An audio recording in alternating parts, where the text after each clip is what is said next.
बिस्मिल्लाहिर्रहमानिर्रहीम, अस्सलाम वालेकुम। और you all are doing well. तो आज का जो हमारा लेक्चर है वो है वीक 7 का डे 2, जिसके अंदर मोस्ट प्रोबेबली हम दो चीज़ों को कवर करेंगे।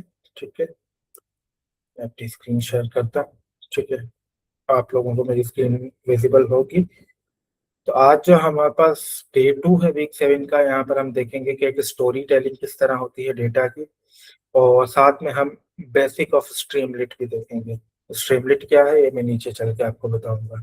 ठीक है, अगर आपको कोई कहता है डेटा एनालिसिस के अंदर स्टोरी टेलिंग, तो इसका मतलब ये है कि आपने एक राइट चार्ट को चूज करना है जिससे आपके पॉइंट्स क्लियर हो, जिससे आपकी स्टोरी टेलिंग वाजे हो एक नॉर्मल यूजर को। ठीक है, तो आज हम उस पर काम करेंगे।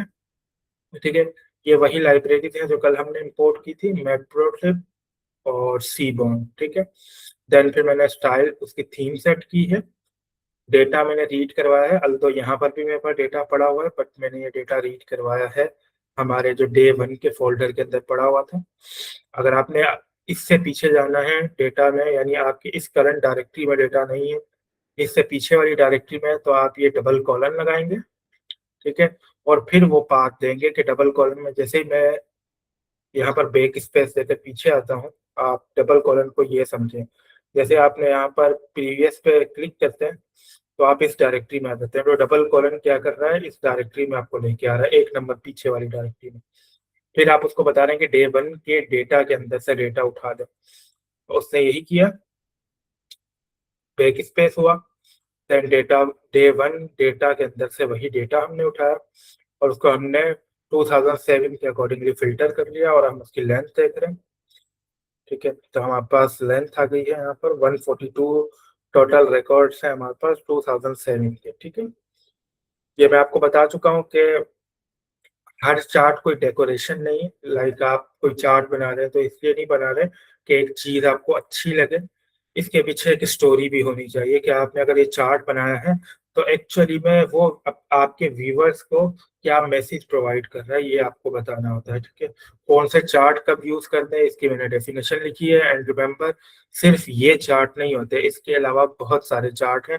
आज हम डॉक्यूमेंटेशन भी स्टडी करेंगे कि डॉक्यूमेंटेशन किस तरह पढ़ी जाती है, और कोशिश करूंगा मैं आपको प्लॉटली का भी ओवरव्यू दे दूं। ठीक है, right chart versus wrong chart की मैंने आपको यहाँ एग्जांपल दी है। सपोज द मैसेज इज, या जो आप मैसेज प्रोवाइड करना चाह रहे हैं, जो आप स्टोरी बताना चाह रहे हैं, वो स्टोरी ये है कि Europe live longer than Africa on average. ठीक है, ये आपकी चार्ट ने स्टोरी बतानी है। तो हमें पता है कि हम यहाँ पर इस मैसेज में क्या कर रहे हैं, कंपैरिजन कर रहे हैं ना, यूरोप और अफ्रीका के बीच में कंपैरिजन कर रहे हैं। तो कंपैरिजन ऑफ ग्रुप्स के लिए कौन सा चार्ट बेस्ट होता था, बार चार्ट। तो आपको यहाँ पर बार चार्ट बनाना है। अगर आप स्कैटर प्लॉट बनाओगे तो ये जो मैसेज है ना, ये कन्वे नहीं हो पाएगा यूजर्स के पास। ठीक है, तो मैंने यहाँ पर वही पीएलटी से फिगर साइज डिफाइन की है, मैंने यहाँ पर एसएनएस से डेटा को बार चार्ट को बनाया है। ठीक है, और यहाँ पर मैंने पहले डेटा बताया कि कौन सा डेटा आपको यूज करना है। कॉन्टिनेंट एक्स एक्सिस पे रखते हैं एंड वाई एक्सिस पे लाइफ एक्सपेक्टेंसी रखते हैं। ठीक है, देन हमने title x level Y level add किया है, और आखिरी में पीएलटी डॉट शो किया है। तो इससे हमारा वो मैसेज कन्वे हो रहा है, देखें कि जो यूरोप है, ठीक है, वो अफ्रीका से ज्यादा क्या कह रहे हैं, ऑन एवरेज एज पे लिव लॉन्गर है। ठीक है, हम ये कह सकते हैं। ये हमने सिर्फ दो ग्रुप में किया, आप सब ग्रुप में कर सकते हैं कि ओशेनिया जो है वो अमेरिका से भी ज्यादा है, वो यूरोप से भी ज्यादा है। तो लाइक एक पूरी स्टोरी 3-4 सेंटेंस की आप इस चार्ट के ऊपर लिख सकते हैं। वेरस अगर आप इसके लिए स्कैटर प्लॉट बनाते हैं तो वो ये मैसेजेस शो नहीं करता, क्योंकि हमें ग्रुप ऑफ कंपैरिजन करना था यहाँ पर। ठीक है, the bar chart answer the question in one glance. ठीक है, pick the chart that fit with the message, जो आपका एक्चुअल मैसेज है जो आप अपने यूजर्स को शो करवाना चाहते हैं, तो आपने उसके अकॉर्डिंगली ही अपने चार्ट को चूज करना है, ये याद रखिएगा आप। ठीक है, अच्छा, ह्यू हम कल देख चुके थे। ह्यू क्या करता है कि आपके डेटा को फर्दर कैटेगरीज में तोड़ देता है, स्प्लिट कर देता है। ठीक है, लेट्स सपोज हम प्लॉट बनाए जा रहे हैं, स्कैटर प्लॉट। पहले क्या होता था, हम एक्स एक्सिस वाई एक्सिस लेते थे, और स्कैटर प्लॉट आपको पता था क्या बताता है, रिलेशनशिप बताता है। तो आप जीडीपी और लाइफ एक्सपेक्टेंसी के अंदर से रिलेशनशिप देखना चाह रहे हैं कि दोनों या किसी भी एक वैल्यू को चेंज होने से दूसरी वैल्यू पे क्या इफेक्ट पड़ता है।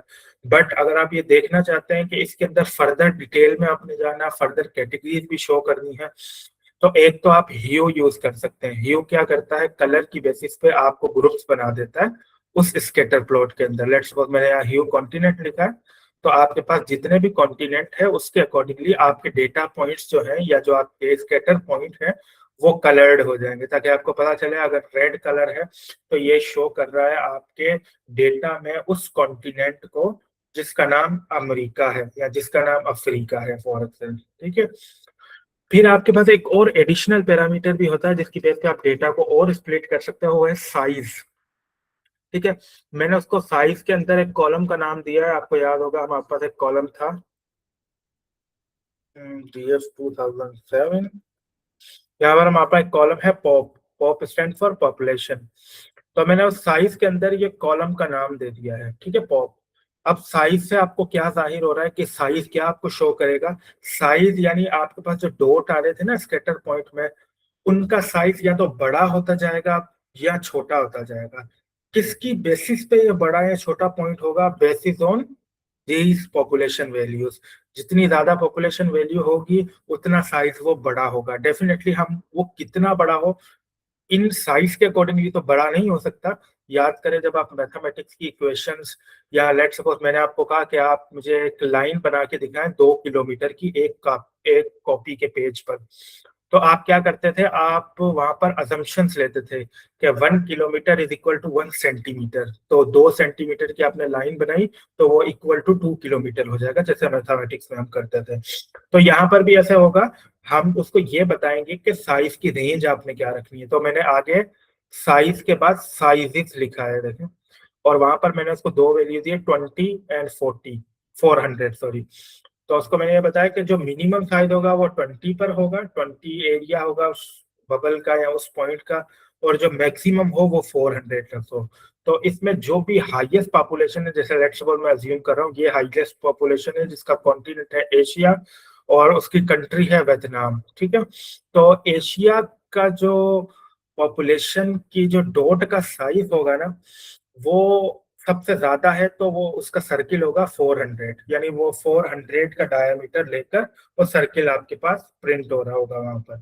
ठीक है, और अल्फा आपका उसी तरह काम करता है जिस तरह मैंने आपको ब्राइटनेस एंड मतलब कितना आपने डार्क रखना है कितना लाइट रखना है, ये वो होता है अल्फा आपका। ठीक है, और मैं इसको प्रिंट करवाता हूँ तो आपको देख के ज्यादा समझ में आएगा। आप देखें, नॉर्मल स्कैटर प्लॉट अगर मैं बनाता जिसमें मैं ना ह्यू देता ना मैं साइज देता, ठीक है, तो क्या होता मेरे पास इसी तरह का एक प्लॉट बनता ना, यहाँ पर लीजेंड आते हमारे पास, सिर्फ ये स्कैटर पॉइंट शो हो रहे होते।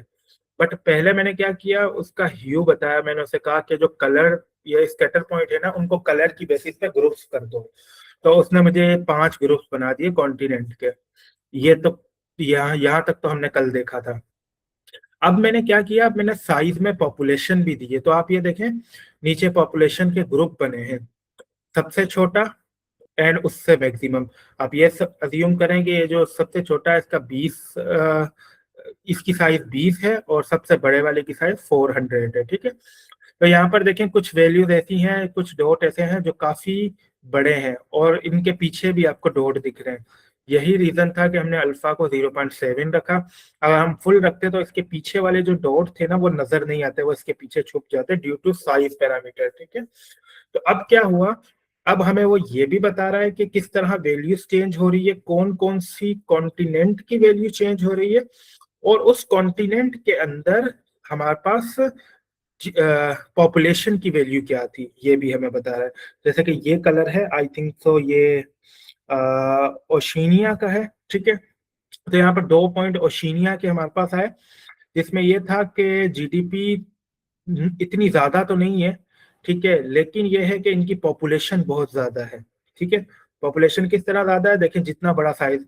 अब वेयर एज मैं इन पॉइंट्स को देखूं तो यहाँ पर पॉपुलेशन बहुत कम है। ठीक है, यहाँ पर पॉपुलेशन बहुत कम है जो कि अफ्रीका को शो कर रहे हैं। ठीक है, तो ये क्या हुआ कि आपके चार्ट में से मल्टीपल एनालिसिस आपने निकाली with the help of hue and size. आपने अपने चार्ट को ना सिर्फ कॉन्टिनेंट पे डिवाइड किया बट आल्सो आपने पॉपुलेशन पर भी उसको डिवाइड कर दिया, ठीक है। तो आप इस तरह से अपने चार्ट को और एक्सपेंड कर सकते हैं, स्कैटर प्लॉट को, ठीक है। इस तरह के बहुत सारे पैरामीटर हैं, आपको डेफिनेटली हर पैरामीटर के लिए डॉक्यूमेंटेशन को गो थ्रू करना होगा, देन आपके सामने वो सारी चीजें आएंगी। आज हम देखेंगे कि डॉक्यूमेंटेशन से हम किस तरह कोड प्रिंट करते हैं, कोड को यूज करते हैं अपने डेटा के अकॉर्डिंगली, वो सारी चीजें आज हम देखेंगे अभी सही, ठीक है। So the now chart tells us several thing at once, ठीक है। Like richer countries live longer, ठीक है, अकॉर्डिंग टू पोजीशन। आप देख सकते हैं यहाँ पर जिनकी जीडीपी हाई है उनके जो लाइफ एक्सपेक्टेंसी है 2007 की, वो आपके पास हायर है, ठीक है। यानी वो लिव लॉन्गर, वो उनकी जो क्या कहते हैं एवरेज एज है वो ज्यादा है, ठीक है। और हमें क्या बता रहा है ये chart, which continent each country is on based on colour, ठीक है। आपको ये पता चल रहा है कि ये जो स्कैटर पॉइंट्स हैं इसमें कौन सा कॉन्टिनेंट कहाँ पर लाई कर रहा है, ठीक है। तो ये भी हमें पता चल रहा है। Then how big it is, how big it is का मतलब क्या है कि इस कॉन्टिनेंट के अंदर कितनी पॉपुलेशन है, इस कॉन्टिनेंट के अंदर कितनी पॉपुलेशन है, बेस्ड ऑन दिस साइज, कि जितना बड़ा बबल चार्ट होगा या यूं समझे जितना बड़ा आपका डॉट होगा उतनी ज्यादा पॉपुलेशन है इस कॉन्टिनेंट के अंदर, आप ये कह सकते हैं, ठीक है। एंड ये हमारे पास हो गया, ठीक है। Like a simple chart with a whole story, ठीक है। मैंने आपको बता दिया कि आप इसमें सारी स्टोरीज बता सकते हैं कि कौन सा कॉन्टिनेंट की पॉपुलेशन ज्यादा है, पहला आप ये बता सकते हैं बेस्ड ऑन साइज, उस कॉन्टिनेंट की एवरेज लाइफ एक्सपेक्टेंसी क्या है, ठीक है, उसकी जीडीपी क्या है। तीन चीजें हमने एक रो के लिए या एक ऑब्जर्वेशन के लिए इस चार्ट में बना ली, जिसमें डेफिनेटली हमारा सारा डेटा यहाँ पर स्कैटर होकर आ गया है। आई होप सो ये आपको क्लियर हुआ होगा। एक चीज आप और कर सकते हो जो कि है एनोटेशन, ठीक है। आप मैटप्लॉटलिब से, मैंने आपको कहा कि मैटप्लॉटलिब के अंदर कुछ ऐसे फंक्शन है जो मैटलैब से निकले हैं। मैटलैब एक सॉफ्टवेयर होता है, ठीक है। वहां पर क्या है कि आप चीजों को एनोटेट भी कर सकते हो। वो किस तरह से करना है उससे पहले आपको ये जानना होगा। लेट्स सपोज आप ये समझें कि हमें ये जानना है, हमें अपने चार्ट के अंदर उस कंट्री को लेबल करना है जिसकी सबसे ज्यादा लाइफ एक्सपेक्टेंसी है इन 2007, ठीक है। तो अगर मुझे सबसे पहले चेक करना है कि जो मेरा DF 2007 है, ठीक है, इसमें जो मेरी लाइफ एक्सपेक्टेंसी है उस कॉलम का नाम क्या था, लाइफ एक्सपीरियंस, इसमें मेरे पास लार्जेस्ट वैल्यू कौन सी है। तो हम क्या यूज करते थे, एन लार्जेस्ट। मैंने यहाँ पर किया तो मुझे 5 वैल्यूज मिली, ठीक है। 5 क्यों मिली, क्योंकि एन लार्जेस्ट आपको क्या रिटर्न करता है, 5 टॉप वैल्यूज रिटर्न करता है। आपको मैंने बताया था। ये लेफ्ट साइड पे हमारे पास क्या आ रहे हैं, लेफ्ट साइड पे हमारे पास आ रहे हैं रो नंबर या इंडेक्स भी आप कह सकते हो इसे, ठीक है। और राइट साइड पे आपके पास क्या आ रही है, लाइफ एक्सपेक्टेंसी की वैल्यू, ठीक है। हाईएस्ट क्या है, 82.603, ठीक है। तो एक तो ये तरीका है आपके पास हाईएस्ट वैल्यू निकालने का। अब मुझे सिर्फ एक ही हाईएस्ट वैल्यू चाहिए तो मैं क्या करूंगा, एन लार्जेस्ट के अंदर 1 डाल दूंगा।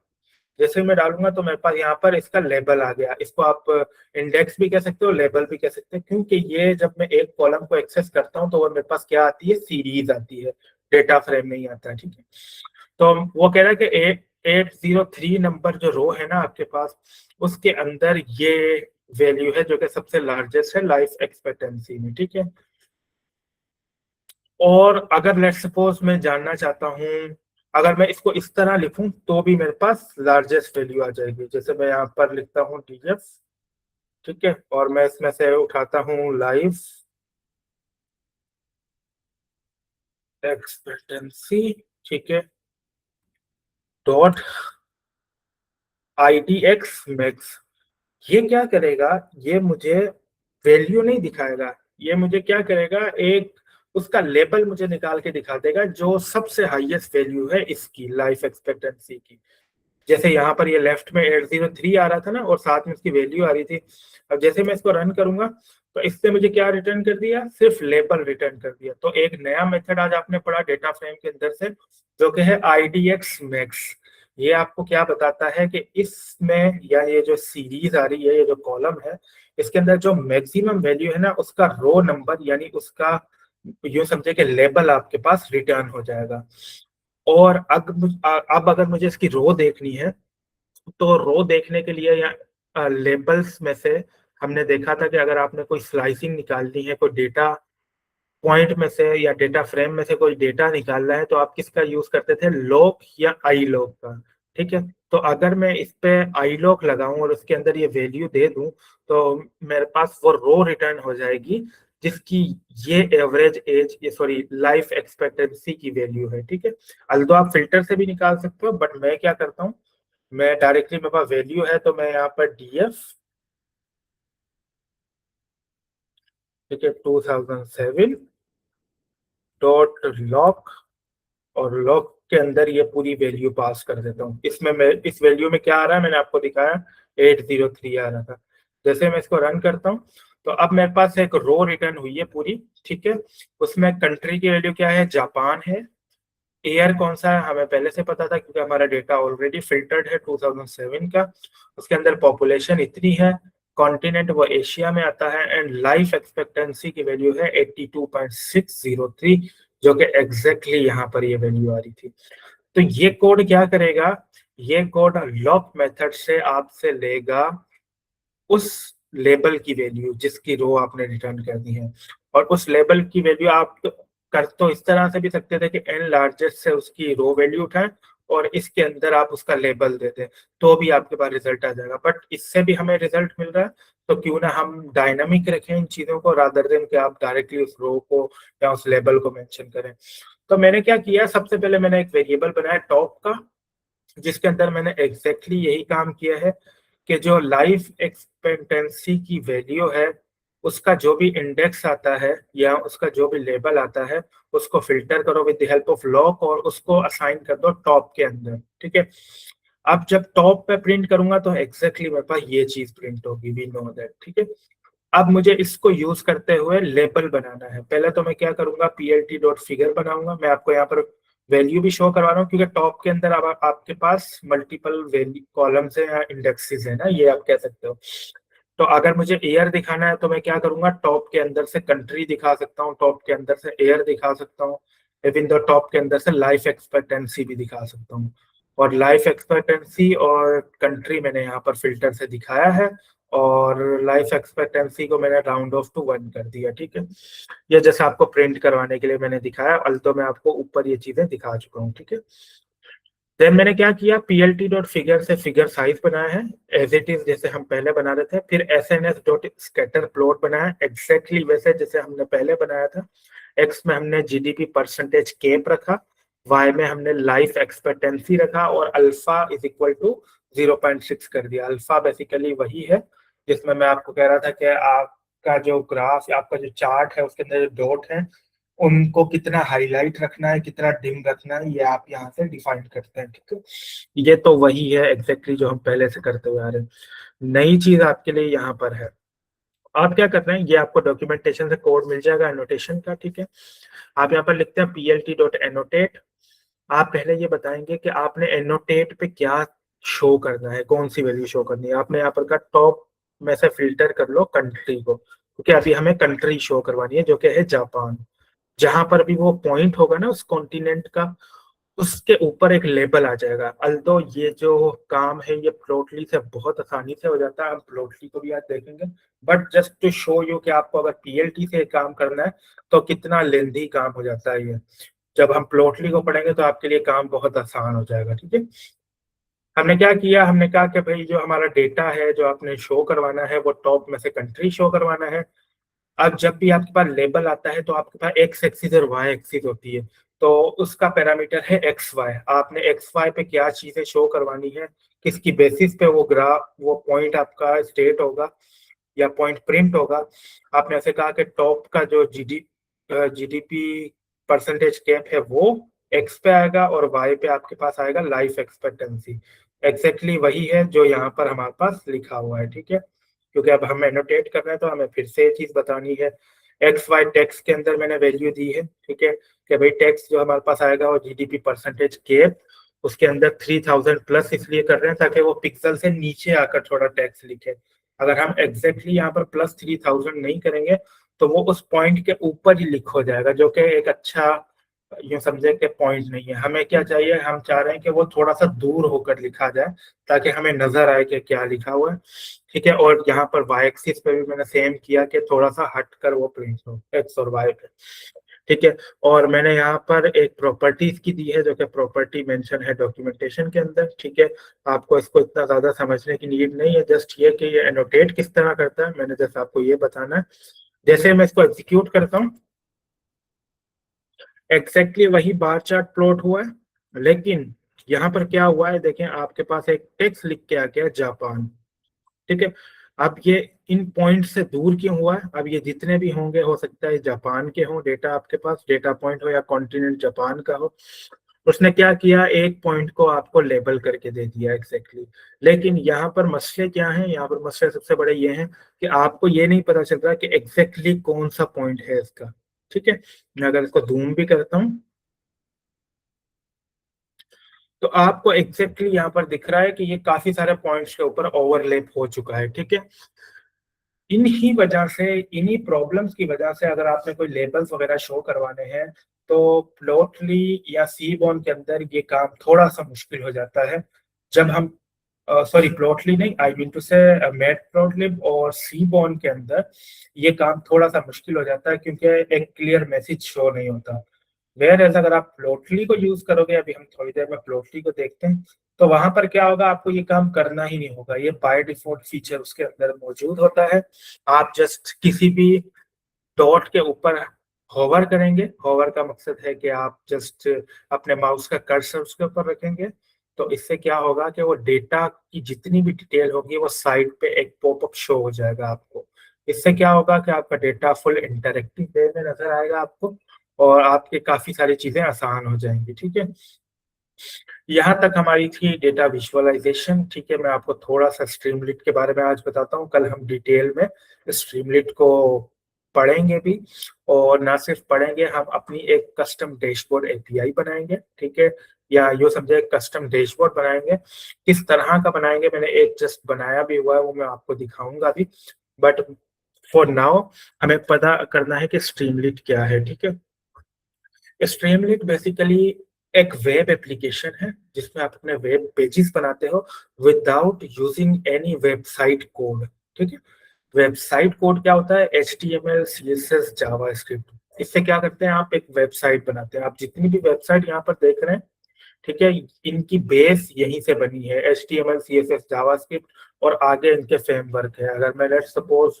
कोई वेबसाइट खोलता हूँ, बल्कि इनकी ही वेबसाइट खोल लेता हूँ स्ट्रीमलिट की, तो जैसे मैं ये वेब पेज खोलता हूँ ना, तो ये जो आपके पास इंटरफेस शो हो रहा है, ये बेसिकली एक वेबसाइट है जो बनी हुई है डिफरेंट टेक्नोलॉजीज की मदद से। बट स्ट्रीमलिट एक ऐसा प्लेटफॉर्म है कि आप सिंगल कोड के अंदर ये पूरे पेजेस बना सकते हैं for data science and data analytics, और इंतहाई इजी प्रोसेस है इसका, क्योंकि ये टोटली पाइथन पर बेस है स्ट्रीमलिट। तो आपके पास जस्ट छोटे मोटे फंक्शंस हैं, आप उनको यूज करोगे, मॉड्यूल को यूज करोगे, और आपका काम हो जाएगा, आपकी वेबसाइट बन जाएगी। मैं अभी आपको बना के भी दिखाऊंगा। ठीक है, एसटी के अंदर बहुत सारी कमांड होती हैं। ठीक है, स्ट्रीमलिट, इस मॉड्यूल का नाम ही स्ट्रीमलिट है, इसको इंस्टॉल किस तरह करना है ये भी इनके डॉक्यूमेंटेशन पे मेंशन है। आप इधर से डॉक्यूमेंट्स खोलेंगे इसका। ठीक है, एंड आप यहाँ पर इंस्टॉलेशन वाले प्रोसेस में आएंगे, ये इसकी कमांड गिवन है, पिप इंस्टॉल स्ट्रीमलिट। मैं इसको कॉपी करता हूँ और मैं इसको अपने टर्मिनल पे रन करता हूँ। ये देखें, यहाँ से मैंने इसको टर्मिनल खोला, न्यू टर्मिनल, नीचे आपके पास एक टर्मिनल खुल गया, एक एग्जैक्टली इसी डायरेक्टरी के अंदर है। देखें, week 7 day 2, मैं यहाँ पर लिखता हूँ पिप इंस्टॉल स्ट्रीमलिट, मैंने ऑलरेडी इंस्टॉल किया हुआ है, तो मुझे वो बताएगा कि रिक्वायरमेंट ऑलरेडी सेटिस्फाइड। आपके टाइम में वो उसको डाउनलोड करेगा, विद इन 2 to 3 मिनट आपके पास ये लाइब्रेरी डाउनलोड हो जाएगी। ठीक है, मैं डॉक्यूमेंटेशन को फॉलो करूंगा ताकि आपको पता चले डॉक्यूमेंटेशन को किस तरह आप यूज करते हैं। अच्छा, उन्होंने कहा जब आपके इंस्टॉल हो जाए आप वेरीफाई इसको इस तरह कर सकते हैं, स्ट्रीमलिट हेलो लिख के। तो मैं अपने टर्मिनल में स्ट्रीमलिट हेलो लिखता हूँ। ठीक है, उसने एक कस्टम पेज मुझे ओपन कर दिया। उसने क्या किया, मैंने उसको कुछ भी नहीं कहा, उसने जस्ट मुझे, जैसे मैंने स्ट्रीमलीट हेलो किया तो उसने मुझे एक डिफॉल्ट पेज शो करवा दिया जो कि इसके अंदर बना हुआ है। देखें वेबसाइट है और ये आपके लोकल होस्ट का मतलब ये है कि आपके सिस्टम पर चल रही, कोई इसे और एक्सेस अभी नहीं कर सकता। यहाँ पर देखें डिफरेंट ऑप्शन है, डेटा डेमो, आप यहाँ से देखें डेटा भी इस तरह शो करवा सकते हैं।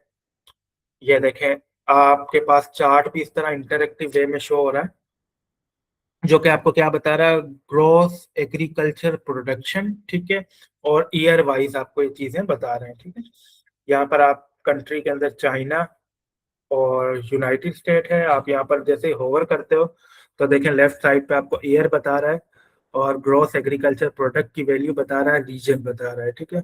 सेम एज जब हम यूनाइटेड स्टेट वाले कलर पे आते हैं तो अब देखें आपके पास region United State of America हो गया है, ठीक है। ऊपर आपके पास डेटा शो हो रहा है, यहाँ आपने फिल्टर ऐड किए हुए हैं।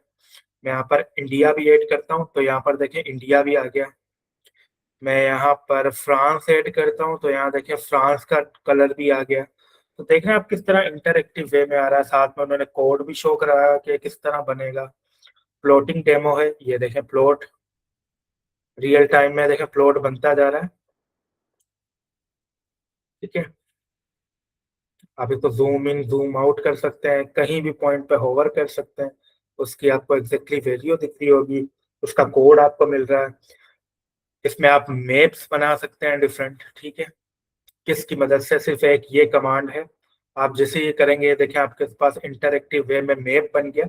ये भी विजुअलाइजेशन में आता है। आप कोई मैप चार्ट बनाते हो ना, मैंने आपको कहा सिर्फ बार लाइन चार्ट नहीं होते, आपके पास बहुत सारे चार्ट हैं, आपके पास बॉक्स प्लॉट होते हैं जो कि हम अपने पूरे कोर्स में भी अगर कवर करने जाए तो खत्म नहीं होंगे, इतने चार्ट्स हैं हमारे पास, ठीक है। लेकिन जिस तरह आपको यूज होती जाएंगे आप उसको करते जाएंगे। मेन चीज है डॉक्यूमेंटेशन। अगले आने वाला जो वीक है उसके अंदर मैं आपको जर्नली यही बताऊंगा कि आपने डॉक्यूमेंटेशन को रीड किस तरह करना है, क्योंकि हम इन 7-8 वीक में या इवन 1-2 साल में भी पूरी डॉक्यूमेंटेशन को याद नहीं कर सकते, मेमोराइज नहीं कर सकते, हाँ बट हम प्रैक्टिस करना चीजों को यूज कर सकते हैं। तो ये देखिए चार्ट बन गया आपके पास, को जूम इन जूम आउट कर सकते हैं। यहाँ पर ये देखिए कंट्रीज आपके पास शो हो रही हैं, सिटीज शो हो रही हैं। जिस तरह से जूम करते जाएंगे ये देखें और क्लियर होता जा रहा है, ठीक है। जिस तरह मैं जूम आउट करता हूँ नॉर्थ अमेरिका के अंदर है, ठीक है, और उसका कोड ये लिखा हुआ है, ठीक है।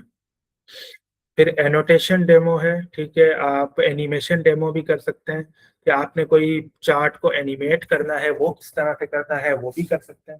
ये बहुत ही इजी है, ठीक है। इसमें कोई चीज़ नहीं, देखें यहाँ से आप वैल्यू लेवल ऑफ डिटेल को बढ़ा सकते हैं। मैं इसको बढ़ाता हूँ, ठीक है, ये लेवल ऑफ डिटेल बढ़ गई। अगर मैं इसको कम करता हूँ तो आपको इसके अंदर डिटेल नहीं आ रही, ये देखें, और यहाँ पर हमें उसकी एनिमेशन दिखने को मिल रही है। तो रियल वर्ल्ड में उसने किस तरह से हमें सारी चीज दिखाई ये आपके पास नजर आ रहा है। ये सब चीजें आप बना सकते हो, इनकी हर एक डॉक्यूमेंटेशन में चीजें मेंशन है जो जो हमारे काम की है हम वो बनाएंगे। और इवन दो लोगों ने टेम्पलेट बना के रखे हुए हैं, आप स्ट्रीमलीट पे टेम्पलेट भी यूज कर सकते हैं। तो बिना टाइम वेस्ट किए हम स्टार्ट करते हैं कि स्ट्रीमलीट को किस तरह से चलाना है। मैं इसको स्टॉप करता हूँ, क्लीन करता हूँ, अपनी नोटबुक में आ जाता हूँ। स्ट्रीमलिट के अंदर जब आप इंस्टॉल कर लोगे तो आप उसको इंपोर्ट करोगे, ठीक है। इंपोर्ट करने के बाद आपके पास कुछ फंक्शंस हैं। लेट्स सपोज मैंने स्ट्रीमलिट को इंस्टॉल किया और उसको इंपोर्ट किया, इंपोर्ट स्ट्रीमलिट एस एस टी, ठीक है। तो इसलिए यहाँ पर एस टी डॉट टाइटल लिखा हुआ है। एस टी डॉट टाइटल क्या करता है, अब बिग पेज टाइटल। जब भी मैं एस टी डॉट टाइटल करूंगा एक बड़ा पेज का टाइटल बन जाएगा जो ऊपर आपको शो हो रहा होगा। एस टी डॉट हेडर क्या करेगा, सेक्शन हेडिंग देगा। एस टी डॉट राइट क्या करेगा, कुछ भी आपने स्क्रीन पे लिखवाना है तो टेक्स्ट नंबर या data frame S T dot right से कर सकते हो। स्पेशली स्ट्रीमलेट वालों ने डेटा फ्रेम के लिए एक मॉड्यूल बनाया जिसका नाम ही डेटा फ्रेम है। तो S T dot data frames, उसके अंदर आप अपना जो भी लोड किया हुआ डेटा है ना, यानी पीटी डॉट रीड सीएसवी से जो डीएफ में आप डेटा स्टोर करा रहे हो वो इसके अंदर पास करोगे, आपके पास एक टेबल भी शो हो जाएगा। आपने कोई प्लॉट क्या कहते हैं फिगर या चार्ट बनाया है, उसको स्टोर किया फिग के अंदर एक वेरिएबल के अंदर, अब आपने वो डिस्प्ले करवाना है अपनी स्ट्रीमलेट वेबसाइट के अंदर, तो आप st.pyplot को यूज करोगे तो matplotlib cbond का चार्ट शो हो जाएगा। आपने कुछ सिलेक्ट करना है, याद है मैंने डेटा को सिलेक्ट कर रहा था अभी जब मैं स्ट्रीमलीट पे गया था, मैं फिल्टर्स ऐड कर रहा था, तो वो st.select बॉक्स से कर सकते हो और drop down that user can pick from. st.slider animation को याद करें, जब मैं 20 और उसको 0 पर लेकर आ रहा था तो वो क्या था, स्लाइडर था, a slider that user can drag. ठीक है, ये सब चीजें हम स्ट्रीमलीट के अंदर यूज करते हुए चीजें बना सकते हैं। उसके मैंने मेथड्स लिखे हैं। एक चीज याद रखिएगा, स्ट्रीमलीट कभी भी नोट पैड पे नहीं बनती, नोटबुक पे। ये जो हमारी नोटबुक है ना, इसमें आप स्ट्रीमलीट बना के रन नहीं कर सकते। उसके लिए जरूरी है कि आपको .py फाइल बनानी होगी, यानी पाइथन फाइल बनानी होगी, ताकि आप उसको टर्मिनल से रन करें। ये हमेशा टर्मिनल से रन होती है। जब मैंने यहाँ पर इंस्टॉल करने के बाद रन किया था तो भी मैंने यहाँ पर स्ट्रीमलीट हेलो लिखा था। जैसे मैं यहाँ पर हेलो लिखता हूँ तो उन्होंने एक वेब पेज मेरे लिए बना दिया जो कि मेरे यहाँ पर डिस्प्ले हो रहा है। ठीक है, मैं क्या करता हूँ, इसको स्टॉप करता हूँ। आपको एक, अच्छा, ये जो मैंने नीचे 6 और 7 पॉइंट लिखा हुआ है, ये बेसिकली क्या कर रहे हैं, ये बेसिकली एक कोड मैंने इसके अंदर लिखा है और उसको मैंने साइन किया है एप कोड के अंदर। 3 कॉलन के अंदर आप इस तरह पाइथन का कोड भी लिख सकते हो जो कि कमेंट कंसीडर होता है। बट जब आप इसको सेव करवाओगे, याद है हम फाइल्स बनाते थे with open first app dot P Y, और मैंने ऐसे कहा कि राइट कर दो इस कोड को इस फाइल के अंदर जो मैंने ऊपर कोड लिखा है। तो उसने मुझे यहाँ पर ये कोड लिख कर दे दिया। ठीक है, जस्ट टू शो यू कि आप इस तरह भी कोड बना सकते हैं। अदरवाइज आपको इसकी जरूरत नहीं है, आप इसको स्किप कर दें। ठीक है, मैं आपको जल्दी से एक स्ट्रीमलीट एप्लीकेशन बना के दिखाता हूँ। ठीक है, मैं उसका नाम रखता हूँ स्ट्रीमलीट 2 या app2.py। ठीक है, अब हम क्या करेंगे, डॉक्यूमेंटेशन की हेल्प भी लेंगे और हम अपनी एक स्ट्रीमलीट वेबसाइट बनाएंगे। मैं इसको थोड़ा जूम आउट जूम इन कर लेता हूँ। ठीक है, अब आपने सबसे पहले अगर अपनी लाइव स्ट्रीमलीट ऐप बनानी है तो आपको सबसे पहले डेटा सॉरी स्ट्रीमलीट को इंपोर्ट करना होगा। इंपोर्ट किस तरह करते हैं, import Streamlit S T. S T इसलिए कि मैं बार बार स्ट्रीमलीट को कॉल नहीं करूंगा, मैं एस टी डॉट करूंगा। सबसे पहला मेथड हमने क्या पढ़ा था, अगर मैं यहाँ पर डॉक्यूमेंटेशन पे जाऊं, जो मैं st.title क्या करता है अभी हम देखते हैं। st.title, और इसके अंदर मैं लिखता हूं माय वेब डैशबोर्ड। ठीक है, अब मैं इसको जस्ट सेव कर लेता हूं और यहाँ पर अब मुझे इसको रन करना है ना, तो मैं यहाँ से रन नहीं करूंगा। अगर मैं यहाँ से रन करूंगा तो वो किस तरह रन होगी, पाइथन फाइल की तरह रन होगी। मुझे इसको रन करना है स्ट्रीमलीट फाइल की तरह। तो वो किस तरह से रन करते हैं, अगर यहाँ पर लिखा हुआ हो, एक minute, first step create an app.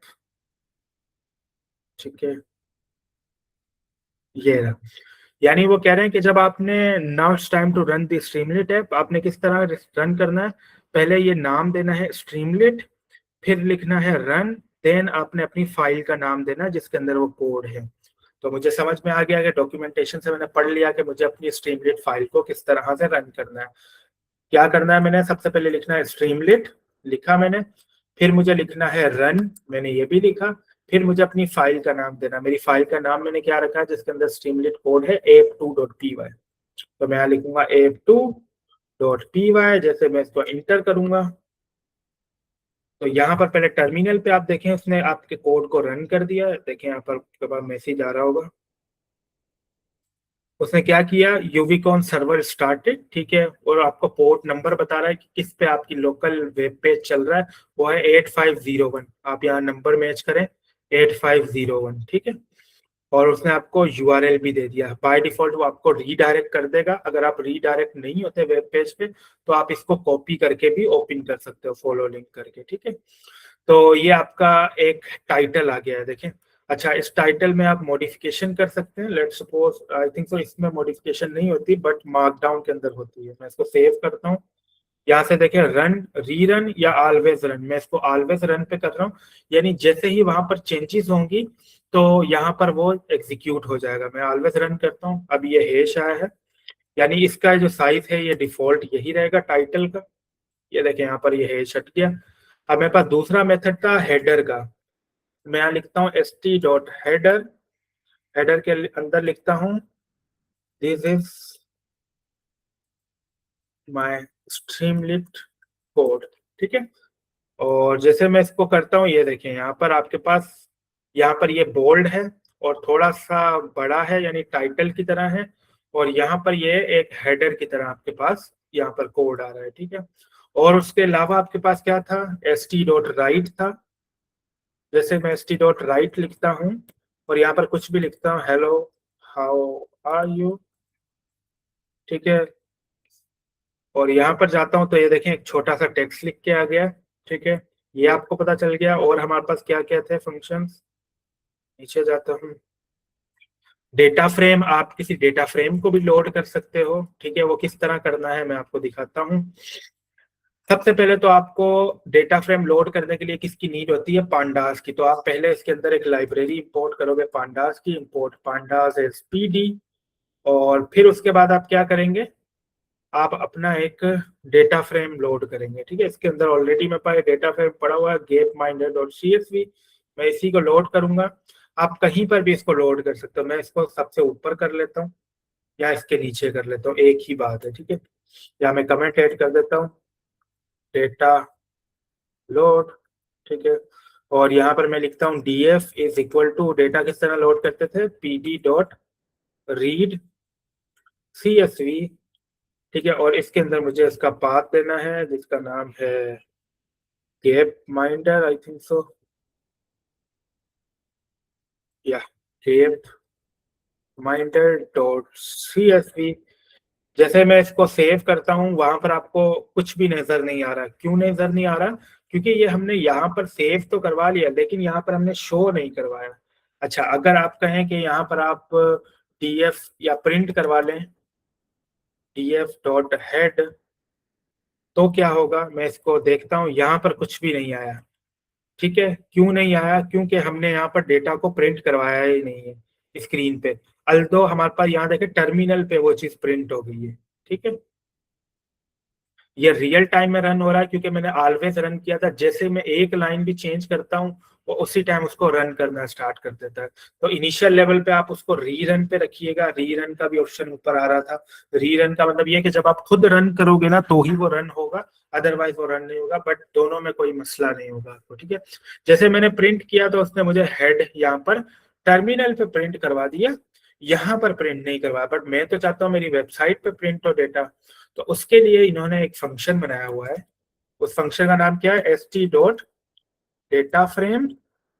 और इसके अंदर आपने अपना डेटा फ्रेम देना है। डेटा फ्रेम मेरा कौन सा है, ये df वाला। मैं यहाँ df लिखता हूँ और वहां जाता हूँ तो ये देखें मेरे पास डेटा फ्रेम आ गया पूरा। ये देखें रियल टाइम में डेटा फ्रेम है। आप चाहें तो कॉलम को बड़ा छोटा कर सकते हो। आप चाहो तो इसमें कुछ सर्च कर सकते हो, जैसे लेट्स सपोज कनाडा अगर है तो 32 रिजल्ट आए हैं कनाडा के। मैं इसको यूं करके ड्रैग करके देखें रिजल्ट भी देख सकता हूँ अपना स्ट्रीमलीट पे। मैंने क्या लिखा है, मैंने मुश्किल से, ये मैंने स्पेसिस अगर मैं हटा दूं तो मुश्किल से ये 5 या 10 लाइनों का कोड है जिसमें आपके पास एक डेटा आपने अपनी वेबसाइट के अंदर शो करवा दिया है, ठीक है। इसको भी मैं हटा देता हूँ क्योंकि हमें यहाँ पर टर्मिनल पे भी शो नहीं करना। तो आपके पास क्या हुआ कि विद इन दिस 10 लाइन्स आपके पास मैसेजेस भी शो हुए, आपके पास डेटा शो हो गया। आप इसको पूरा व्यू भी कर सकते हो, शो एंड हाइड कॉलम भी कर सकते हो। मैं इसको करता हूँ तो ये देखें, आपने कोई कॉलम शो नहीं कराना, लेट्स सपोज मुझे पॉप का कॉलम या पॉपुलेशन नहीं शो करवाना, आप यहाँ से क्लिक हटा देंगे तो पॉपुलेशन वाला कॉलम गायब हो गया। आप चाहते हैं कि पॉपुलेशन शो हो जाए तो यहाँ पर पॉपुलेशन शो हो गई। देन आप यहाँ से भी डेटा को डाउनलोड कर सकते हैं CSV में। आप चाहें तो उसको फुल स्क्रीन भी कर सकते हैं। देखिए फुल स्क्रीन पे आपके पास डेटा आ गया, ठीक है। इसको यहाँ से आप मिनिमाइज कर सकते हैं। आप यहाँ पर जैसे इस पर क्लिक करेंगे तो आपके पास फिल्टर हो जाएगा डेटा, सॉर्ट असेंडिंग और डिसेंडिंग के अकॉर्डिंगली। जैसे अभी मैंने क्या किया, सबसे बड़ी वैल्यू सबसे ऊपर है। जैसे मैं इस पर वापस क्लिक करूंगा, अब सबसे छोटी वैल्यू ऊपर आ गई जो कि बाय डिफॉल्ट नेचर थी इसकी। इसी तरह पॉपुलेशन की, ये देखिए सबसे छोटी वैल्यू आ गई। अब करता हूँ सबसे बड़ी वैल्यू आ गई। तो आपने देखा कि हमने किस तरह सिंगल लाइनों के अंदर स्ट्रीमलिट को यूज करते हुए एक वेब ऐप बनाया जो कि कोई मुश्किल काम नहीं है। अब आप चाहें सारे वो पाइथन के पांडास के फंक्शन इस पे अप्लाई कर सकते हैं। जैसे let suppose st head head क्या करता है, आपको शुरू की 5 रोज दिखाता है। तो यहाँ पर आप देखें पूरी 5 रोज नजर आ रही है आपके पास। ये मैंने यहाँ पर फिल्टर किया हुआ है, आप देखें सही हो गया डेटा। ठीक है, और आप क्या कर सकते हैं, लेट सपोज मुझे शो करवाना है इसकी इंफॉर्मेशन, किस तरह शो करवाऊंगा, st.write। राइट क्या करता है, कुछ भी लिख देता है स्क्रीन पे। तो मैंने उसको कहा राइट कर दो, क्या राइट करो, df.info। लेट्स सी इसको ये राइट करता है या नहीं करता। ठीक है, उसने यहाँ पर इसको राइट नहीं किया। ठीक है, एक मिनट, यानी ये सिर्फ हम टेक्स्ट के लिए राइट कर सकते हैं। ठीक है, अब उसने इसकी डॉक्यूमेंटेशन को प्रिंट कर दिया df। ठीक है, हम दूसरे मेथड चेक कर लेते हैं, इज नल डॉट सम इस तरह लिखा जाता है या नहीं। ठीक है, ठीक है, अब हमारे पास क्या हुआ, ये वाला वर्क कर गया, यानी उसने हमें सम नल वैल्यूज अगर कहीं पर हैं तो वो हमें बताएगा। यहाँ पर उसने कहा कि जितने भी कंट्रीज है इसमें कोई भी नल वैल्यूज नहीं है। ठीक है, इसी तरह आप कोई भी फिल्टरिंग लगा सकते हैं। इसी तरह और हमारे पास क्या मेथड्स थे। ठीक है, आप पाइप लोड से प्लॉट भी बना सकते हैं। ठीक है, st.select बॉक्स से चीज़ों को सिलेक्ट भी कर सकते हैं, स्लाइडर भी ऐड कर सकते हैं। हम सिलेक्ट देखते हैं, सिलेक्ट किस तरह से चलता है। अच्छा, अगर आपको कोड नहीं पता तो आप क्या करेंगे, स्ट्रीमलीट की डॉक्यूमेंटेशन पे आएंगे, या यहाँ पर सर्च कर लेंगे st या स्ट्रीमलीट सिलेक्ट बॉक्स। ठीक है, यहाँ पर इसकी डॉक्यूमेंटेशन खुल जाएगी और ये आपको बता रहा है कि इसके अंदर आप क्या क्या चीजें दे सकते हो। ठीक है, मैं यहाँ पर एक सिलेक्ट बॉक्स बनाता हूँ, इसको मैं हटा देता हूँ, st.select box, sorry select box. अब इसके अंदर आप क्या क्या दे सकते हो, आपके यहाँ डॉक्यूमेंटेशन से भी दिख रहा है। सबसे पहले सिलेक्ट बॉक्स का लेबल क्या हो, मैं कह रहा हूँ कि सिलेक्ट एनी वैल्यूज। ठीक है, फिर जब मैं कॉमा देता हूँ, अब आपका ऑप्शंस है, ऑप्शंस आपने लिस्ट में देने हैं, जो कि मुझे यहाँ पर पता चल रहे हैं। वेर एज आप यहाँ पर डॉक्यूमेंटेशन भी देख सकते हो। देखिए ऑप्शन के बारे में इटरेटेबल है। ठीक है, labels to be selected in the option, this can be list, list भी हो सकता है वगैरह, सेट भी हो सकता है, और any supported by the st.data frames। ठीक है, ये भी आप कर सकते हो। तो मैं यहाँ पर क्या करता हूँ अभी, जस्ट फॉर नाउ मैं इसके अंदर वैल्यू देता हूँ 1 2 1 2 3 और 4। ठीक है, लेट्स सी वहां पर क्या आता है। मैं इसको देखता हूँ हमारी। ठीक है, मूव टू नेक्स्ट। अब देखें आपके पास एक सिलेक्ट बॉक्स बन गया, इसका मैंने जो लेबल दिया था वो एज इट इज लेबल आ गया। मैं इसको थोड़ा जूम इन कर लेता हूँ। ठीक है, और यहाँ पर बाय डिफॉल्ट वैल्यू जो फर्स्ट होती है वही चेक होती है। मैं यहाँ पर देखें जो मैंने 4 ऑप्शन दिए हैं, आप यहाँ पर चेक कर सकते हो, और यहाँ पर आप कंडीशंस भी लगा सकते हो इस तरह। मैं इसको पहले किसी वैल्यू के अंदर स्टोर करवा लेता हूँ, ऑप्ट के नाम से। ठीक है, ऑप्शंस के नाम से। लेट्स सी मुझे चेक करने दें, वहां पर ऑप्शंस चल रहे हैं। ठीक है, यहाँ पर बिल्कुल सही वर्क कर रहा है ये। ठीक है, अब मैं यहाँ पर कंडीशंस भी लगा सकता हूँ। ठीक है, लेट्स सपोज कि इफ ऑप्ट इक्वल टू 2, अगर किस यूजर ने ऑप्शन को 2 सिलेक्ट किया हुआ है तो उसको क्या शो करवा दो, यहाँ पर होता था st.snow। ये एक मेथड है स्ट्रीमलेट के अंदर कि आप स्नो लिखते हो तो क्या होगा, जैसे यूजर 2 सिलेक्ट करेगा ना तो ये कंडीशन ट्रू हो जाएगी, वी नो। ठीक है, यानी जैसे इसके अंदर 2 सिलेक्ट किया यूजर ने तो इसकी कंडीशन हो जाएगी ट्रू, और वहां पर स्नो का इफेक्ट आपके सामने आ जाएगा। Let's see if it works. ठीक है, मैं यहाँ पर 1 है, अभी मैं 2 सिलेक्ट करता हूँ तो ये देखें स्नो का इफेक्ट आपको नजर आ रहा होगा। ठीक है, वेर अगर मैं 3 करता हूँ तो यहाँ पर मैंने कोई कंडीशन नहीं लगाई तो कोई कंडीशन नहीं हो रही। इसी तरह मेरे ख्याल st.balloon भी होता है। मैं यहाँ पर एल्स इफ करके लिखता हूँ, एलिफ ऑप्ट इक्वल टू 3 को हटा देता हूँ, पहले ही वो इफेक्ट डाल देगा। मैं यहाँ पर इसको 1 कर देता हूँ बाय डिफॉल्ट। अब देखिए हम डॉक्यूमेंटेशन को यूज करते हुए चीजें बना रहे हैं। ठीक है, तो आपको भी डॉक्यूमेंटेशन के साथ यूज टू होना पड़ेगा। मैंने लिखा ऑप्ट इक्वल टू 3 तो क्या हो, st. मेरे पास आ जाए बलून्स, ये रहा बलून्स। तो अब जैसे ही यूजर 3 को सिलेक्ट करेगा तो उसके बाद बलून इफेक्ट आएगा। जरूरी नहीं आप ये इफेक्ट दे सकते हो, आप कुछ भी प्रिंट भी करवा सकते हो। जैसे st.write, राइट के अंदर मैं इसको बता रहा हूँ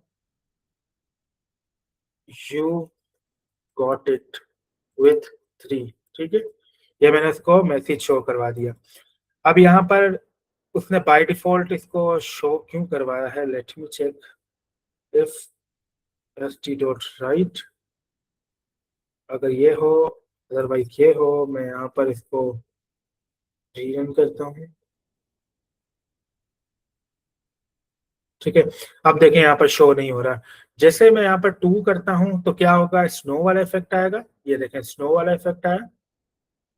अब जैसे ही मैं इसको यहाँ पर 3 करूंगा तो एक तो बलून वाला इफेक्ट आएगा, साथ में एक मैसेज लिखा हुआ आएगा जो हमने वहां पर प्रिंट करा। जैसे मैं 3 करता हूँ, ये देखें बलून इफेक्ट आया एंड गॉट इट विथ 3, ठीक है। तो क्या हुआ कि हमें सिलेक्ट बॉक्स का पता चला कि क्या क्या फीचर्स हैं, ठीक है। और भी इसके अंदर लेबल्स हैं, जैसे कि ऑप्शन है इंडेक्स।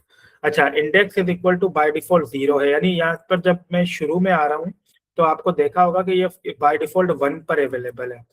अगर क्योंकि इंडेक्स की वैल्यू है 0, मैं अगर इसके अंदर इंडेक्स की वैल्यू चेंज करके देखूं, इंडेक्स इज इक्वल टू 2 करूं, तो इंडेक्स 2 पे क्या पड़ा हुआ है हमारा, 0 1 2, 0 1 2 3 पड़ा हुआ है, तो बाय डिफॉल्ट उसको 3 सिलेक्ट करना चाहिए। लेट्स सी, मैं इसको रीरन करता हूँ। ये देखें अब बाय डिफॉल्ट 3 आया है, अल्दो मैंने उसको कुछ भी नहीं कहा, मैंने जस्ट उसके इंडेक्स के अंदर ये वैल्यू दी है, इंडेक्स इज इक्वल टू 2। तो 2 नंबर इंडेक्स पे ये पड़ा हुआ था, तो बाय डिफॉल्ट यही सिलेक्ट हुआ है, जब तक कि आप उसको चेंज ना करो। और हमारे पास क्या है, फॉर्मेट फंक्शन है, स्पेशल इंटरनल फंक्शन, इसकी हमें अभी नीड नहीं है। हेल्प है, ठीक है, आप हेल्प भी लिख सकते हो। हेल्प क्या करता है, लेट्स सी, यहाँ लिखता हूँ हेल्प, और यहाँ लिखता हूँ you have to choose 1 to 4 number out of these available options, ठीक है। मैंने उसको एक मैसेज शो करवाया जो कि मुझे लग रहा है कि ये हेल्प के लिए होगा यूजर की। अब देखें मैं इसको ऑलवेज रन पे नहीं कर रहा हूँ, री रन पे क्लिक कर रहा हूँ, ठीक है। अब मैं यहाँ पर कुछ भी नहीं लिखता, लेट्स सी, यहाँ पर ये रहा, ये देखें, ये क्वेश्चन का आइकन आ गया। अब जब यूजर, आप काफी दफा वेबसाइट पे आते हो, आपको नहीं पता इसके अंदर क्या चूज करना है, तो आपके पास यहाँ क्वेश्चन का आइकन बना होता है। जैसे आप इसको क्लिक करते हो, यहाँ पर लिखा हुआ रहा है you have to choose 1 to 4 number out of these available options, जो कि मैंने यहाँ पर एग्जैक्टली शो करवाया ये मैसेज। और कौन कौन से पैरामीटर हैं आप और स्टडी कर सकते हो कि ऑन चेंज क्या हो। अब मुझे ऑन चेंज के लिए पहले इसको पढ़ना पड़ेगा, on change callable and option callable invoke when the select box value change, ठीक है। ये आप कोई बटन वगैरह बना रहे हो, जब हम फ्यूचर में जाकर इसको बटन, काफी बटन होते हैं हमारे पास वेबसाइट में, st.button के नाम से होता है, तो जब आप बटन बनाएंगे तो उस पर ये इफेक्ट डाल सकते हैं आप, ठीक है। और हमारे पास क्या है, प्लेस होल्डर, आई थिंक तो प्लेस होल्डर ये है जो हमारे पास यहाँ पर शो हो रहा है। जब मैं यहाँ पर कुछ भी नहीं लिखता तो ये देखें choose an option, let's see place holder में क्या आता है, चेक कर लेते हैं। प्लेस होल्डर क्या करता है, स्ट्रिंग एक्सेप्ट करता है, तो मैं यहाँ लिखता हूँ आई अली, लेट्स सी, इसको मैं रीरन करता हूँ और इसको मैं यहाँ से हटाता हूँ। ये देखें, हाँ जी एग्जैक्टली ऐसे ही है। आपको वो बता रहा है कि यहाँ पर जिस तरह लिखते हैं प्लीज सिलेक्ट नंबर, यहाँ पर मैंने एक मैसेज शो कर दिया है, बाय डिफॉल्ट वहां पर प्लीज सिलेक्ट एन ऑप्शन लिखा हुआ था। तो हमने सिलेक्ट बॉक्स देखा, हम ये देखा कि सिलेक्ट बॉक्स से हमारा किस तरह से काम होता है, इसको हम किस तरह यूज करते हैं, ये भी हम देखेंगे फ्यूचर में, ठीक है। और इसमें बहुत सारी चीजें हैं, स्लाइडर है।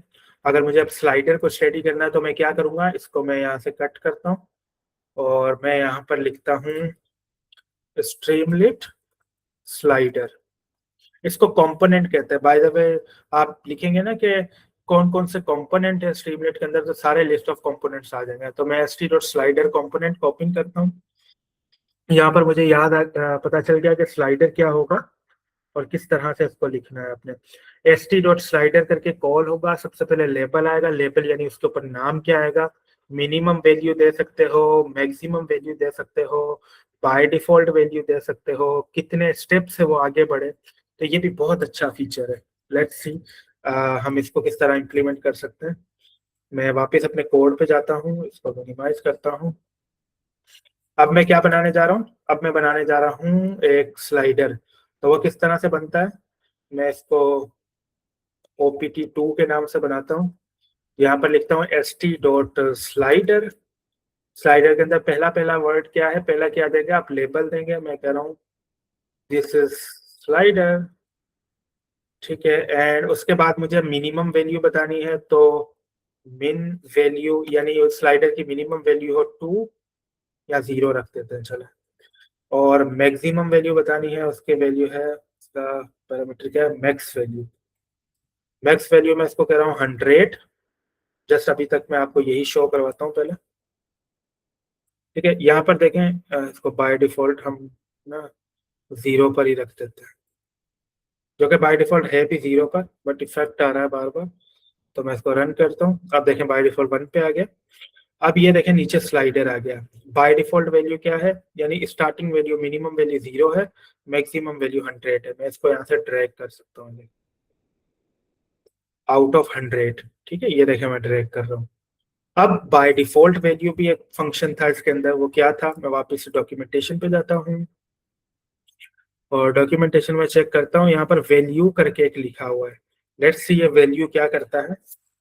मैं लिखता हूँ वैल्यू इज इक्वल टू, मैं लिख देता हूँ उसको 50 फॉर नाउ, ताकि मुझे पता चले कि हो क्या रहा है। मैं यहाँ पर लिखता हूँ रीरन। ये देखें बाय डिफॉल्ट वो वैल्यू 50 पे आ गई है। जब मैं इसको वापस से रीरन करूँगा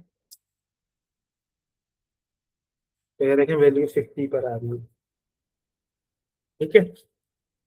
इसको आप 25 कर दोगे तो बाय डिफॉल्ट आपके पास वैल्यू कहाँ आ जाएगी, 25 पे। मैं इसको रीरन करता हूँ, देखिए बाय डिफॉल्ट 25 है। आप इसको आगे पीछे कर सकते हैं। ये हमें समझ में आ गया। देन हमारे पास और कौन कौन से पैरामीटर हैं, स्टेप। आपको आई रेंज वाला फंक्शन याद है, जब ए रेंज वाला हम मेथड पढ़ रहे थे, वो क्या करता था, उसके अंदर एक पैरामीटर था स्टेप, कि कितने स्टेप्स आपने बढ़ाने हैं। 2 का स्टेप बाय डिफॉल्ट वो 1 होता है, अगर मैं इसको कर दूंगा 5 तो 5 का इंक्रीमेंट होगा। कैसे, मैं यहाँ लिखता हूँ स्टेप। अब देखें टोटली मैं डॉक्यूमेंटेशन से काम कर रहा हूँ। कहने का मकसद ये है कि आप कोई भी चीज सीख सकते हो, आपको सिर्फ डॉक्यूमेंटेशन को पढ़ना आना चाहिए। अल्दो मैं चाहता तो मैं चैट जीपीटी को कहता हूँ मेरे लिए सब कुछ बना देता, बट जब डॉक्यूमेंटेशन से आप चीजें पढ़ते हैं ना, तो आप ट्राई करते हैं। काफी सारी चीजें ऐसी हैं जो मुझे नहीं पता है यहाँ पर, तो मैं डॉक्यूमेंटेशन से उस चीज को रीड करता हूँ और अपने कोड के अंदर इम्प्लीमेंट करता हूँ। ये होता है ऑफिशियल वे काम करने का। फिर अगर आप डॉक्यूमेंटेशन से भी उस चीज को सॉल्व नहीं कर पा रहे, फिर आप जाए किसी एआई चैटबॉट के पास, ताकि वो आपको यहाँ पर एक पर्टिकुलर स्टेप में हेल्प कर सके। आप उसे पूरा कोड कभी भी मत लिखवाएं, इससे ये होगा कि आपकी लर्निंग कुछ नहीं होगी, ठीक है। तो मैं यहाँ पर स्टेप लिखता हूँ 5। जैसे मैं इसको सेव करता हूँ, अब मैं यहाँ पर 5 दे देखें, मुझे बाय डिफॉल्ट वो 25 पे रख रहा है। मैं इसको आगे करता हूँ, ये 5 पे आया, मैं इसको 1 पे लेके जाना चाह रहा हूँ, बट वो डायरेक्टली 0 पे आ रहा है। क्यों, क्योंकि मैंने स्टेप साइज 5 का, ये 5 हुआ, ये 10 हुआ, ये 15, 20, 25, 30 और 5 के स्टेप के साथ उसने हमें यहाँ पर डिवाइड कर दिया। यानी मैं चाहूँ कि मैं 1 पे स्क्रॉल लेके जाऊँ, नहीं लेके जा सकता, क्योंकि मैंने उसको स्टेप साइज बता दिया है। यहाँ पर ये 5 है, मैं चाहता इसको करता 50, तो मेरे पास सिर्फ 2 स्टेप में डिवाइड हो जाता। मैं यहाँ से रीरन करता हूँ। अब ये देखें 5, 50, 100, 5, 50, 0, 50 एंड 100, यानी क्या हुआ, 50 का जंप वो लगा रहा है यहाँ पर, ठीक है। इसी तरह फॉर्मेट इसके अंदर है, की है, हेल्प क्या करता है वही करता होगा जो हमने देखा, ठीक है। और बाकी इसकी डिटेल डॉक्यूमेंटेशन यहाँ पर गिवन है, साथ में उन्होंने एग्जांपल भी दी हुई है। देखें उसने यहाँ पर स्लाइडर दिया, हाउ ओल्ड आर यू, ठीक है। और ये देखें मैं इन्हीं का कोड उठाता हूँ और इसको हम प्रिंट करते हैं, ठीक है। ये भी आप कर सकते हो। मैं इधर से नीचे आ जाता हूँ। यहाँ पर उसने एज के अंदर यूजर से इनपुट लिया कि आप कितने ईयर्स ओल्ड के हो, ठीक है। वहां पर उसने कुछ ऑप्शन दिया। पहली वैल्यू क्या बता रही है, पहली वैल्यू होती है मिनिमम वैल्यू, आपको हमेशा पता है, क्योंकि जब हम यहाँ पर कर रहे थे तो पहला था मिनिमम वैल्यू, कहाँ गया, ये रहा। दूसरा था मैक्सिमम वैल्यू, आप की दें या ना दें, अगर आप सीक्वेंस वाइज चल रहे हो तो आपको की देने की जरूरत नहीं है। याद करें वो फंक्शंस जो हमने बनाए थे कि अगर आप की देते हो तो आप इनको आगे पीछे कर सकते हो। मैं चाहूँ तो मैक्सिमम वैल्यू यहाँ पर लिख दूं, वो चल जाएगा। बट अगर मैं की नहीं देता और मैं अज्यूम कर रहा हूँ कि पहली वैल्यू मुझसे मैक्सिमम ले, तो ऐसा नहीं होगा। तो आपको सीक्वेंस मेंटेन करनी है। उसने कहा कि 0 मिनिमम वैल्यू है, 130 मैक्सिमम वैल्यू है, और 25 का इंक्रीमेंट लगाया है। नहीं सॉरी, 20 का थर्ड पे क्या थी, वैल्यू। वैल्यू का मतलब ये है कि बाय डिफॉल्ट वो 25 पे ही रहे, 25 एज पे रहे। और साथ में उसने st.write मैसेज शो किया कि आई एम, और बीच में देखें कोई इन्वर्टेड कॉमा नहीं लगा, सॉरी इन्वर्टेड कॉमा में उसने नहीं लिखा, उसने वेरिएबल दिया है एज, जो भी आप सिलेक्ट करोगे, ईयर्स ओल्ड। और मैं यहाँ पर जाता हूँ, इसको रीरन करता हूँ, ये देखें आई एम 25 ईयर ओल्ड। मैं यहाँ आगे करता हूँ, आई एम 73 ईयर्स ओल्ड, ज्यादा हो गया है। आई एम 6 ईयर ओल्ड, ये बहुत कम है। ठीक है, आई एम 20 ईयर्स ओल्ड। तो इस तरह से आप क्या कर सकते हैं, चीजों को चेंज कर सकते हैं। और इस पे वही इफ एल्स वाली कंडीशंस भी आप लगा सकते हैं, आप लूपिंग कर सकते हैं, हर वो पाइथन का कॉन्सेप्ट आप इसके अंदर कर सकते हैं। इसके अंदर उन्होंने दूसरी एग्जांपल दी हुई है कि आप इस तरह पॉइंट्स में भी दे सकते हैं वैल्यू। ठीक है, उन्होंने क्या किया है, पॉइंट्स में वैल्यू दी है, और ये पैरामीटर कौन सा है, and here is example of range slider. ठीक है, लेट्स सी, हम इसको भी देख लेते हैं। जब हम यहाँ पर जाते हैं और इसको रीरन करते हैं, अब देखें, अब यहाँ पर क्या हुआ, अगर आप इस तरह से स्क्वायर ब्रैकेट के अंदर वैल्यू देते हैं तो ये आपसे रेंज लेता है कि आपने जब सिलेक्ट करनी है रेंज, मैं यहाँ पर इसको रेंज को इंक्रीज कर सकता हूँ। तो जो मैंने वैल्यू सिलेक्ट की हुई है, देखें वो दो वैल्यूज आ रही है। स्टार्टिंग वैल्यू कौन सी है, 10.54, एंडिंग क्या है, 49.63। तो नीचे उसने st.write से वो वैल्यू भी प्रिंट करवा दी। इस तरह आप वैल्यूज को इंक्रीज डिक्रीज कर सकते हो। ठीक है, तो ये देखें, ये डॉक्यूमेंटेशन से जितनी आपको हेल्प हुई उतनी किसी से भी नहीं है। This is a range time slider, के वो कह रहा है कि आप टाइम भी सिलेक्ट कर सकते हो। जस्ट आपको ऊपर एक इंपोर्ट डालनी है, ये वाली from date time import times. ठीक है, मैं यहाँ पर एक इंपोर्ट डाल देता हूँ। ठीक है, इसको आपने इंस्टॉल करने की नीड नहीं है। ठीक है, और आपने अपॉइंटमेंट्स, ये एक वेरिएबल बनाया, उसके अंदर st.slider को यूज किया। पहले उसने उसका लेबल दे दिया, देन उसके अंदर वैल्यूज क्या देनी है वो उसने बता दिया। ठीक है, टाइम की वैल्यूज आप इस तरह से देंगे। ठीक है, और जैसे ही आप इसको रन करेंगे वहां पर जाकर, आप देखें शेड्यूलिंग टाइम, उसी तरह रेंज हमने दी है, लेकिन ये देखें यहाँ पर टाइम आ गया है 11:30। बाय डिफॉल्ट हमने वैल्यूज यहाँ पर क्या दी थी, 11:30 टू 12:45। ठीक है, तो यहाँ पर आपके पास 24 घंटों में से जो टाइम है, वो टाइम यहाँ पर रेंज आप सेट कर सकते हैं, और नीचे आपके पास वो यहाँ पर शो भी करवा रहा है टाइम। ठीक है, इसी तरह आप डेट टाइम कैलेंडर भी बना सकते हैं। ठीक है, कैलेंडर में से सिलेक्ट करनी है चीजें। तो ये किस तरह से काम करता है, let's see. From date time import date time किया है उन्होंने। मैंने ऊपर क्या किया था, इधर मैं कॉमा देके डेट टाइम भी इंपोर्ट कर लेता हूँ, डेट टाइम।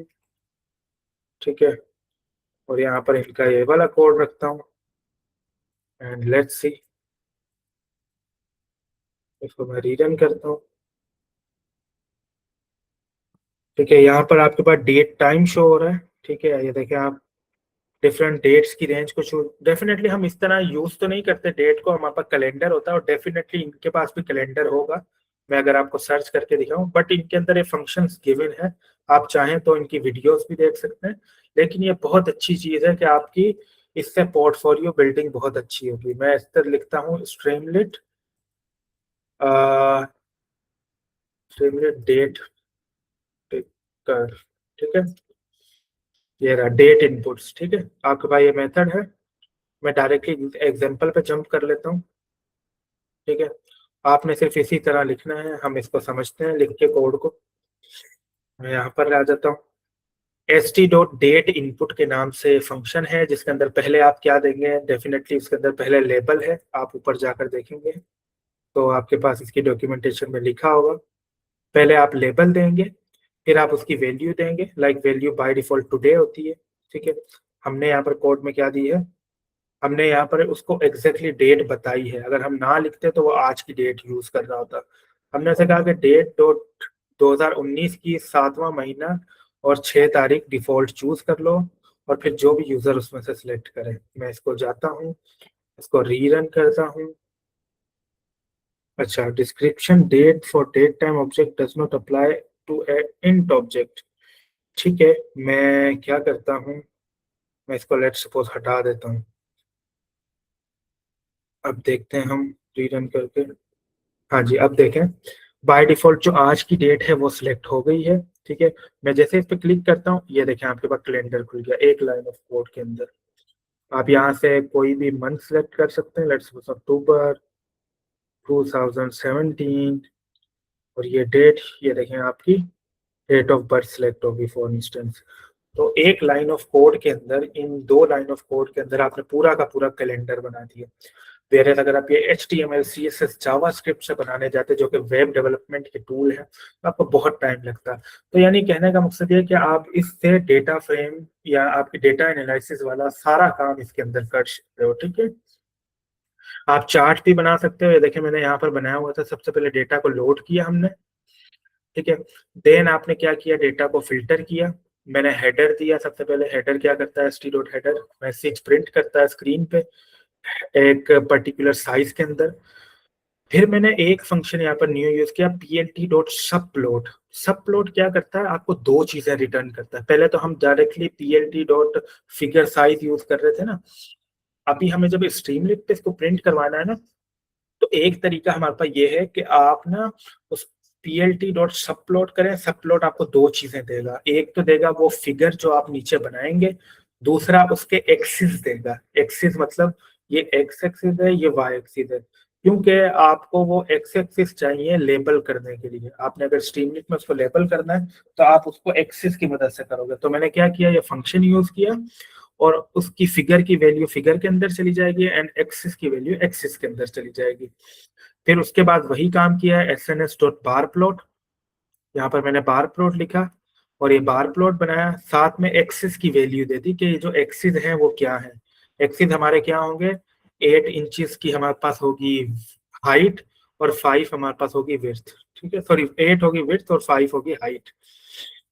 और उसके बाद क्या हुआ, मैंने उसको टाइटल अब सेट करना है। पहले हम किस तरह करते थे, आपको याद हो तो हम plt.set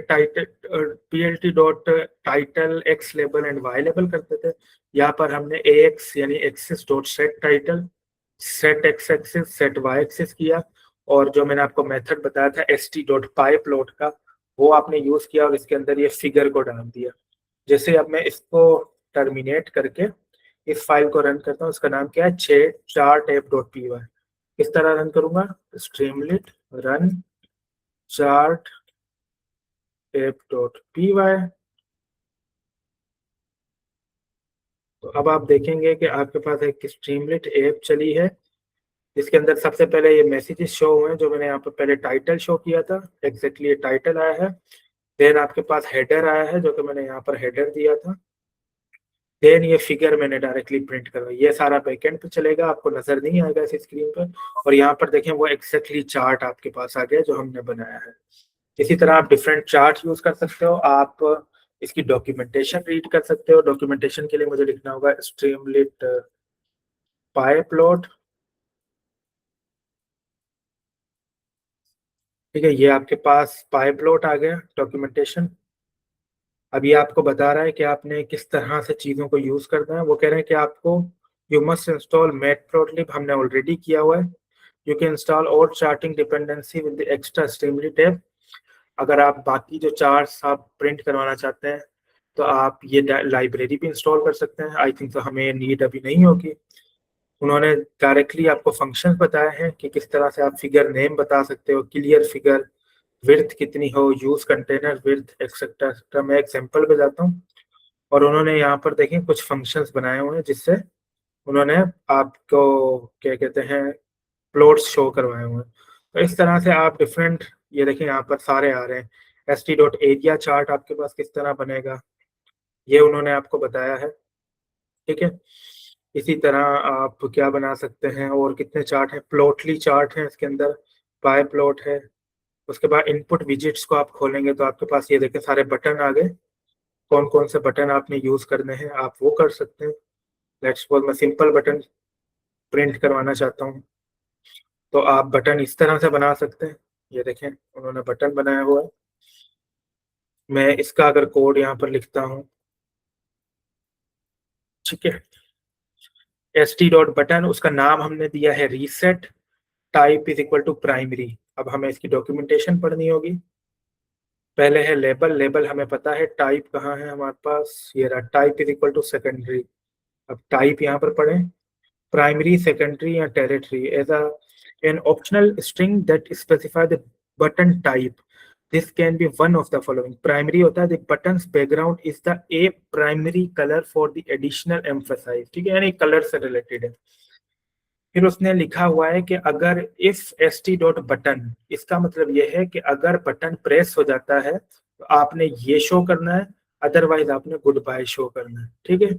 और if S T dot button, हम इसको ना पहले प्रिंट करवा के देखते हैं कि हमारे पास किस तरह शो हो रहा है। लेट्स सी, मैं इसको रन करता हूँ, ठीक है। आपके पास दो बटन है, ठीक है, एक है रीसेट वाला बटन, ये वाला बटन जो हमने बनाया, और इसका जस्ट हमने कोई फंक्शन नहीं लिखा, जस्ट हमने इसको प्रिंट करवाया सिंपली। इसको अगर मैं प्रेस करूंगा तो कुछ भी नहीं हो रहा, सिर्फ देखें क्लिक हो रहा है। ये देखें मैं प्रेस कर रहा हूँ तो क्लिक हो रहा है। से हेलो वाला जो हमने बटन बनाया वो कंडीशन के अंदर बनाया है कि if S T dot button जिसका नाम हो से हेलो, अगर कोई इसको क्लिक करता है यानी ट्रू होता है वो वैल्यू, तो ये मैसेज शो हो जाए वाई हेलो देयर। तो मैं यहाँ पर से हेलो पे क्लिक करता हूँ तो ये देखें लिखा हो गया वाई हेलो देयर। और अगर कोई इसको प्रेस नहीं करता तो बाय डिफॉल्ट लिखा हुआ आ जाए गुड बाय। तो मैं इसको रन करता हूँ तो कोई प्रेस नहीं होगा, ठीक है। तो यहाँ पर देखें बाय डिफॉल्ट गुड बाय लिखा हुआ है। मैं इसको से हेलो करता हूँ तो वाई हेलो डियर, एक एक्शन परफॉर्म हो गया। और एक और इसने बटन बताया एस टी डॉट बटन, और वहां पर कंडीशन लगाई है कि अलोहा type is equal to territory, ठीक है। अब हम टेरिटरी देखें क्या होता है, इसमें देखें कलर डिफरेंस पहले आ गया। टेरिटरी की डॉक्यूमेंटेशन क्या थी, the button is a plain text without a border और बैकग्राउंड फॉर सबटिलिटी, ठीक है, यानी यहाँ पर कोई भी बॉर्डर नहीं होगा, कलर बिल्कुल बैकग्राउंड जैसा होगा। हमने क्लिक किया तो बस वो मैसेज प्रिंट हो गया हमारे पास। तो यानी हमने बटन देखा। इस तरह हमारे पास बहुत सारे और पैरामीटर्स हैं, आप हर एक को यूज करें और इनको अपने काम के अंदर लाएं। जब हम डैशबोर्ड बनाएंगे तो आपके पास डैशबोर्ड बहुत अच्छे तरीके से भी बनेंगे। मैं आपको अगर एक डैशबोर्ड दिखा दूं जो कि बना हुआ है मेरा, बट वो समझेंगे हम कल, ठीक है। मैं यहाँ पर एक मेरा डैशबोर्ड बना हुआ है, वो है आई थिंक तो ऐप के अंदर, ठीक है। ये मैंने एक डैशबोर्ड बनाया था टिप्स की डेटा के ऊपर। टिप्स का डेटा आपको पता है ना, सीबॉन के अंदर ऑलरेडी है लोड डेटा सेट के थ्रू। तो मुझे इसको रन करना है, मैं करूँगा स्ट्रीमलिट ऐप, सॉरी स्ट्रीमलिट रन, और फाइल का नाम जो है ऐप डॉट पी वाई।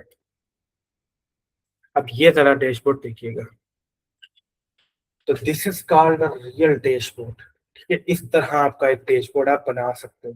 ये सारे वही चीजें यूज करके मैंने बनाया है जो कि अभी हमने देखा डॉक्यूमेंटेशन की हेल्प से।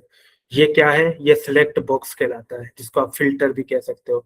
जैसे मैं इसको करता हूँ, इसके अंदर हमारे पास जेंडर के अंदर टिप्स के डेटा के अंदर दो ही वैल्यूज थी, मेल और फीमेल।